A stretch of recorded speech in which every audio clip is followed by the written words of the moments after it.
हमारे दो सहयोगी हमारे साथ जुड़ रहे हैं, विकास तिवारी और नीलेश त्रिपाठी हमारे साथ जुड़ रहे हैं। बहुत बहुत स्वागत है आप सभी का। सबसे पहले एक अपडेट विकास भाई आपसे समझना चाहेंगे, जो अभी स्थिति है उससे लेकर एक हमने यहां पर बड़ा फर्क महसूस किया है कि पहले शांति वार्ता की कोशिश कर रहे थे नक्सली संगठन के लोग, लेकिन अब बीते कुछ दिनों से उन्होंने पत्र लिखना बंद कर दिया है।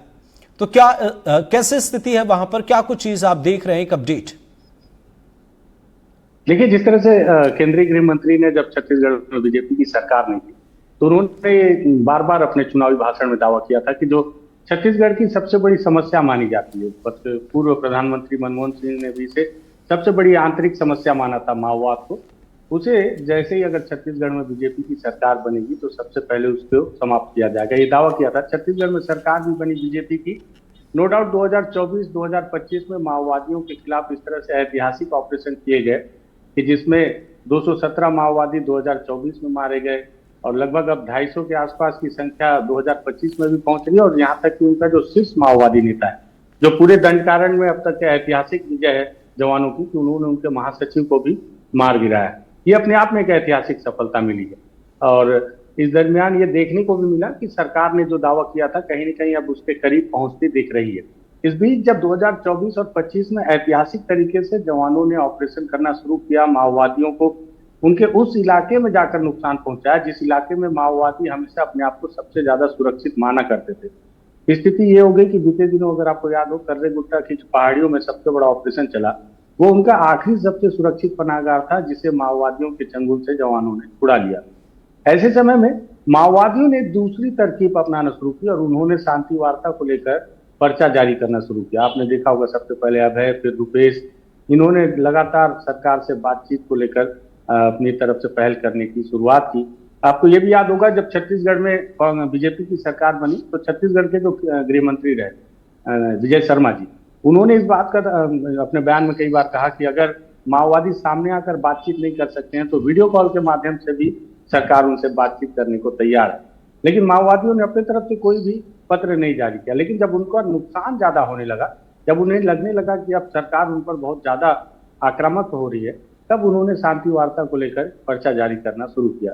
लेकिन इसी बीच जब सरकार मजबूत हो गई और उन्होंने उनके चीफ को मार डाला, बसव राजू को भी मुठभेड़ में मार गिराया, उसके बाद से एक फर्क और देखने को मिला कि उसके बाद से माओवादी अब छत्तीसगढ़ और केंद्र सरकार से शांति वार्ता को लेकर कोई पर्चा जारी नहीं कर रहे, बल्कि उनका जो पर्चा का जो भाषा से, उनके पर्चा की जो भाषा शैली थी कि अमित शाह को वो माननीय और विजय शर्मा जी को भी माननीय और इस तरह के आदरणीय वाले सूचक शब्दों का प्रयोग करते थे, उन शब्दों का प्रयोग फिर से हटाकर डीआरजी के गुंडे, अमित शाह को भी जिस तरह से, और फिर पूंजीवाद, ब्राह्मणवाद, जो पुराना पैंतरा था, उन्होंने अपने पत्रों में लिखना शुरू किया, जिससे इस बात की तरफ इशारा हुआ कि माओवादी जो बीते दिनों के बीच में कुछ समय के लिए शांति वार्ता को लेकर पत्र जारी कर रहे थे, तो कहीं ऐसा तो नहीं था कि वो उनका छद्म रूप था या उनका कोई ट्रैप था शांति वार्ता को लेकर। लेकिन जैसे ही लगा कि उनके चीफ को भी मार दिया गया तो वो फिर से वापस अपने पैटर्न में आ गए।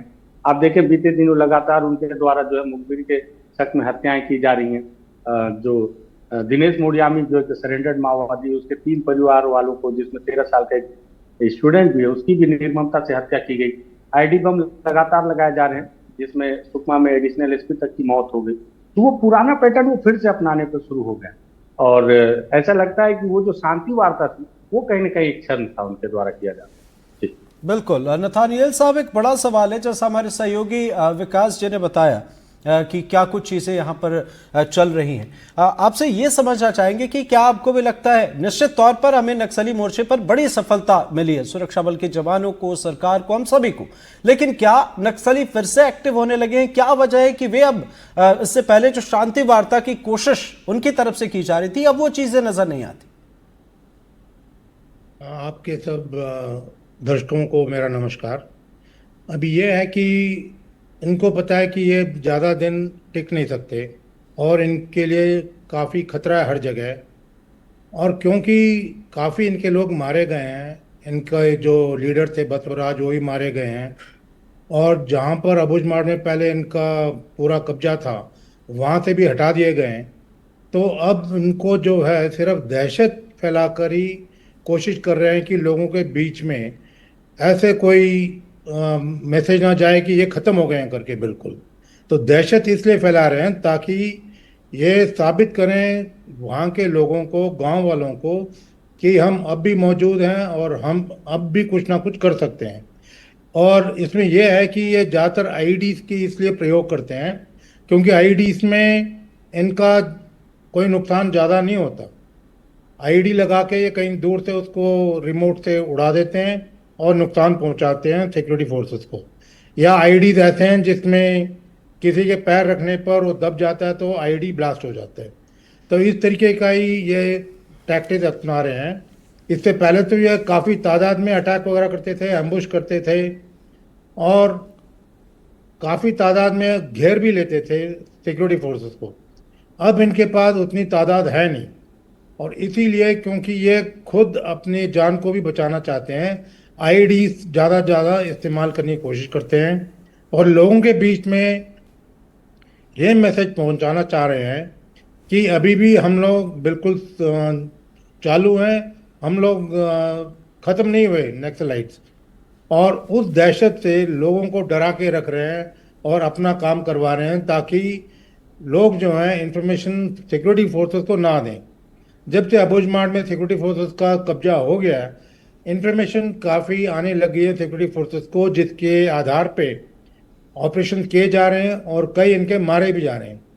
पहले जो प्रेशर था इनके ऊपर जिसमें 30-30, 40-40 लोग मारे जा रहे थे, तब इन्होंने ज़रूर ये आगे आके इन्होंने इनिशिएटिव लिया कि हमें टॉक्स करना चाहिए, पीस टॉक्स करना चाहिए। अब ऐसे आइडियोलॉजी वालों के साथ पीस टॉक्स का कोई मतलब नहीं है। बेसिकली इनका आइडियोलॉजी है to overthrow the government by armed rebellion, कि सरकार को हटाया जाए और इनके लोग उसमें आ जाएं। लेकिन ये तो बिल्कुल नामुमकिन है और पीस टॉक्स का इन लोगों से कोई मतलब ही नहीं है। ये हमारे गृह मंत्री ने भी बहुत साफ तरीके से बता दिया है कि पीस टॉक्स का कोई मतलब नहीं है। जो भी आगे आके सरेंडर करना चाहते हैं वो आके सरेंडर करें और जो लाभ मिल रहा है सरकार से, मध्य प्रदेश सरकार से, छत्तीसगढ़ सरकार से, उड़ीसा सरकार से, उस लाभ का फ़ायदा उठाएं। पीस टॉक्स का इन चीज़ों में कोई मतलब नहीं है क्योंकि इनका आइडियोलॉजी है, बेतुका आइडियोलॉजी है, इसमें कोई दम नहीं है। तो पीस टॉक्स का इनके साथ कोई मतलब ही नहीं बनता। तो इसीलिए हमारे गृह मंत्री ने इनको बता दिया है जी। कि पीस का मतलब नहीं है, आप आके सरेंडर करें और पूरा लाभ उठाएं जो सरकार आपको दे रही है सरेंडर्ड नक्सलाइट्स को।